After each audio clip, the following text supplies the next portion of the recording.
think people are just afraid of the unknown. They don't want to feel so small. They don't want to feel insignificant.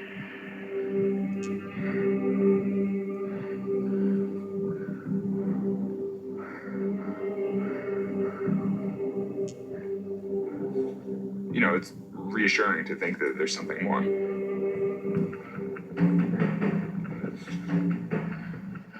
That's all just basic human desire, to be a part of anything greater than yourself.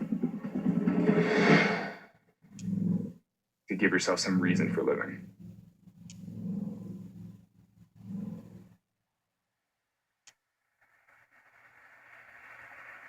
Alex Honnold is a world-renowned rock climber, but he lives more like a monk. We're in my van right now. I live here. It's shocking. This is about it. I got a bed, I got a stove. There's not a whole lot to show in the van. I mean, you pretty much see what you get. Everything I've climbed in the last 6 years has been based out of this van, so obviously, you know, a lot of adventures have been started here. Alex's ascent to the top of the rock climbing world began when he was 11 years old.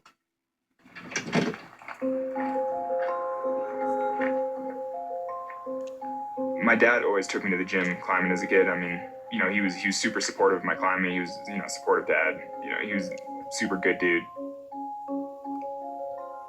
He just randomly died of a heart attack when I was 19. Just kind of a freak accident running through the airport, you know. For sure, it's affected how I live my life. It gives you sort of a sense of the impermanence of things. You really have to seize the time you have and do the things you want to do. His father's death was a turning point. In that moment, Alex decided to dedicate himself to climbing full-time. After years of training, he put himself to the ultimate test, a death-defying form of climbing called free solo. No ropes, no harnesses, no partners. Just Alex and the elements. There's pretty much been no point in my life where I ever believed in religion at all. I believe in the things that I see and touch and hear.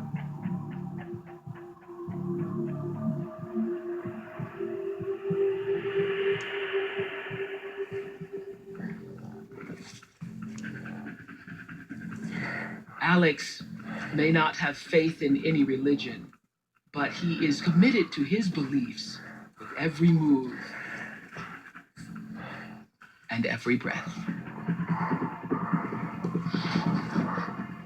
He believes in himself and his ability to control his fear, to live fully in this moment.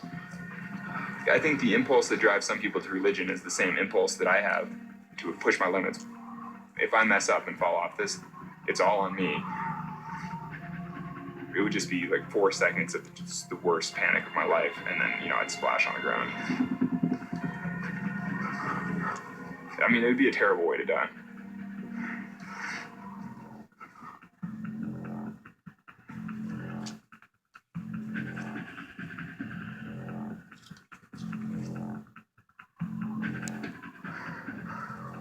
After we die, I think that the same thing happens to us that happens in every other part of life. You know, a tree dies and it just returns to the earth.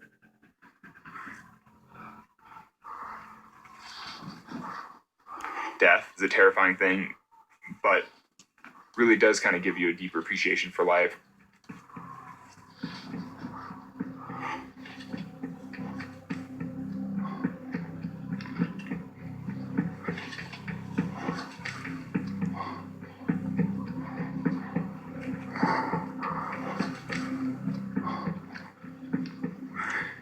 Going through that struggle is how I find my own meaning in my life.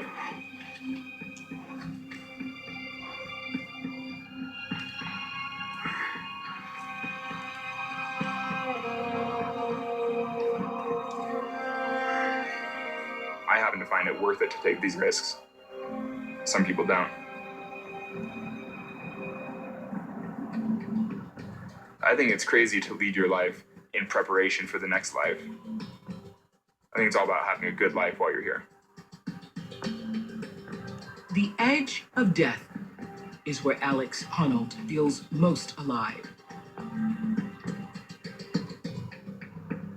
To reach the summit, 1,000 feet above the earth, Alex must hoist himself over a ledge using only the tips of his fingers.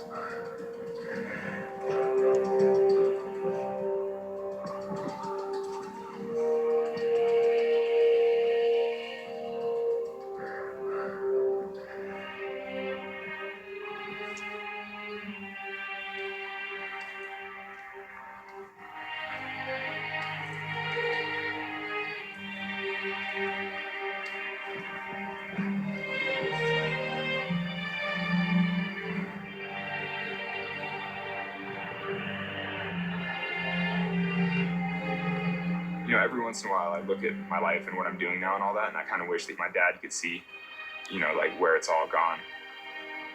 He would never have believed it, you know?